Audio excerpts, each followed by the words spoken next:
You're listening to Combat Radio with Ethan Dettenmaier, right here on LA Talk Radio.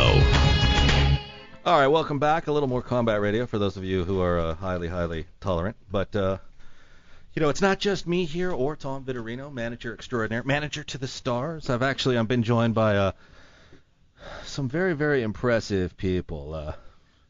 Director, diplomat, therapist, Bob Chapin. Would you say, right? I don't know where the therapist part came Well, I mean, as a director, you have to be part therapist. Oh, you're right? absolutely correct. Yeah, exactly. I mean, isn't that true? Yeah. But real quick, I'm also with one of my favorite people, a guy who is absolutely, I believe, in theory, we've never tested it, but I believe he's actually bulletproof and partially made out of titanium. A guy that's done everything from light himself on fire, sometimes in his own house if the budget requires it, to blowing himself off the 8-story high dive at the Universal Waterworld show. How many, 40, 50, 100 movie credits by now? A good friend of mine. Not good ones, though. not good ones, though. A little of everything. A guy I actually directed. A very, very impressive dude. Gary Kasper. Yes. One of my, and I've been begging to get this guy on the show for months, and he always blows me off. I saw him up at Universal doing something at the studio, and I'm like, dude, you got to get on this show for me, man. Please, I need your personality. Like, oh, fuck that, man. I don't want it. I'm not doing your show. Screw you. And then you saw James Lou doing it, and all of a sudden, just like Gary. Yeah. Then he goes, wait a minute, James Lou did your show? I guess I can maybe do it. I guess I could possibly go on it then. That's true, man. I'm honored to be here, and I was always trying to get on this show, man. I was just didn't know how to do it when I saw my opportunity. Please. I love how he says. I said, hey, man, I'd like to be on the show. Man. That is not really the case. I've been asking Gary. I've known you probably 10 years. When I first started over at Warner Brothers, man, and you've just always been so epic and upbeat. And I told you when we caught up recently, I said I've never had anything but great things to say about you. So much, it's like you're just unreal. You don't Seriously, have to. dude. Seriously. That's not what you were saying to me earlier in the day. I was like, this bum, man. Yeah. You can't go wrong around here. I mean, look at some of these people coming through here. It is a small world. Everybody's kind of connected here. Yeah. As far as it's amazing what happens when you actually agree to do the show, Kasper. It's unreal. Don't be doing that. I wanted to be on the show a long time ago. Yeah, right. I did. No way, buddy. No way. I've got to go light myself on fire. Universal's paying me 60 big ones a day for this. I got to go burn myself up. I got to dodge jet skis and put on a bunch of crazy outfits made out of recycled tires and shit. Come on, bro. Wow, this is like a roast, man. Yeah. Welcome to Combat Radio. Oh, yeah, I got some stories I can share about Gary, too. You guys are working on something together. Let me set this up. Yeah, please. A little bit. Okay, 20-some-odd years ago. How many years ago was it? Yeah, it was 91. Okay, so 91, back in the day where somebody would write a script, and you would take these action pictures, and then you shoot a little demo reel, and you pull in $1.5 million and bring in Carol Alt and Jodan Baker. It was called Ring of Steel, and Bob was the writer and the lead Carol actor. Alt was awesome. Dynamite, and she's a wonderful girl too, blast to work with.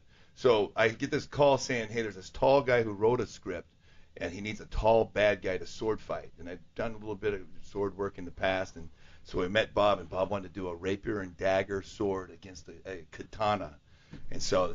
It's essentially the show is essentially a blood sport with swords. It's a geek fest of okay, let's put a rapier dagger versus a katana, see who would win. And that's the great catchphrase was death has just become a spectator sport.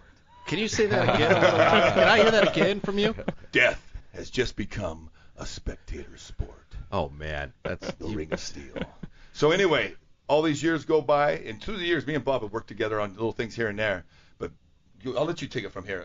11 years ago, Bob started this webisode called The Hunted. Oh, yeah. We know it. Yeah, okay. So take it from there. So, yeah, this is actually I was teaching a stage combat class at the Inosanto Academy. Danny Inosanto, I work with him, and I've trained a bit of martial arts all over the years.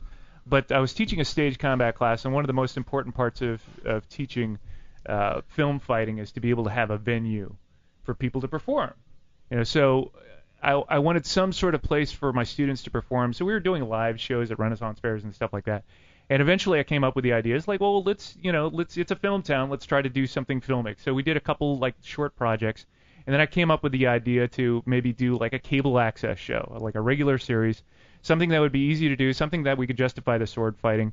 And vampires were big at the time, Buffy and And so we're like, okay, well, what if we did kind of a reality show, which was just coming into vogue at the time, reality show with vampires, and that could justify all of this, and you do it modern day, so we don't need a whole lot of costuming or sets or whatever. Are these troubled vampires? Are these like vampires? These are your blue collar issues. No, they don't sparkle or anything. These are your blue collar vampires. So you get vampires who are like meter maids, and and you get slayers who are just like 7-Eleven clerks. And who is this guy in this series? Who is Kasper? Well, the thing is that Gary came along. One of the things that happened is I've been doing this series for about 10, 11 years, and it's one of the first web series that came online, and it's also one of the first web series that uses user content, so people can actually shoot their own episodes.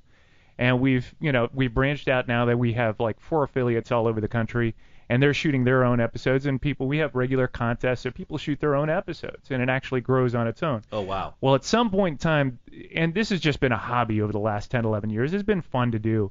But now that all of Hollywood is trying to come online and try to, get in on transmedia and the whole internet, they're taking notice to these little shows, and especially shows that, don't cost a whole lot of money to produce. Mm-hmm. So all of a sudden, we had a lot of interest to do something bigger, and I've always thought about doing making this a series for cable, but the next step beyond that would be doing a feature film. Yeah.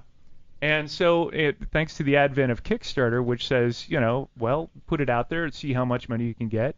And I also have a lot of favors sort of built up over the last 20 years.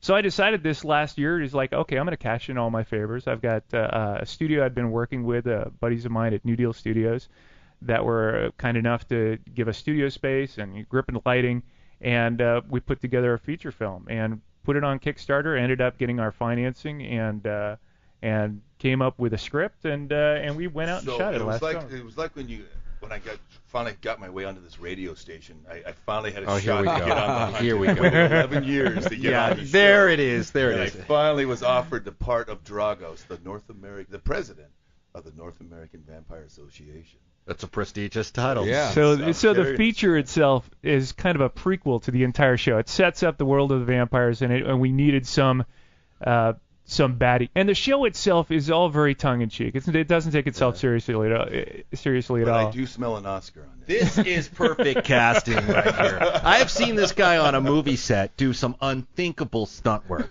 Like the kind of shit where like bonding companies come out and say, no, we're shutting you down. No. Kasper's usually Yeah, the guy's like, no. I could probably do that. I'm going to get banned from No, all you're not. stunts. No, you're not. Hey, well, last time we were talking, can I even Usually- mention the fire stunt you pulled in your living room? Yeah. This guy is so dedicated. He was doing a low-budget film, and I'll tell the story the way I recall. Yeah, I'll paraphrase. yeah.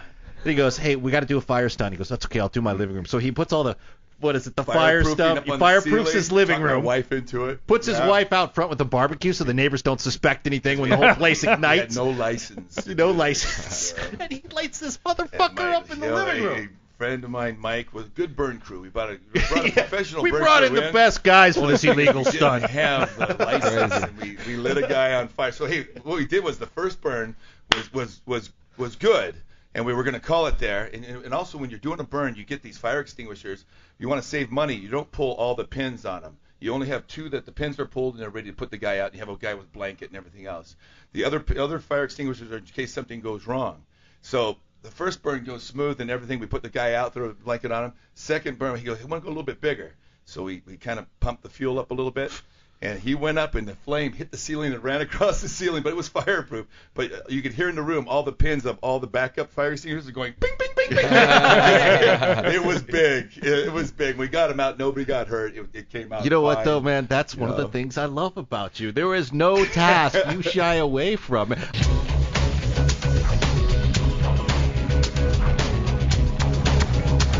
You're listening to Combat Radio with Ethan Dettenmaier, right here on LA Talk Radio.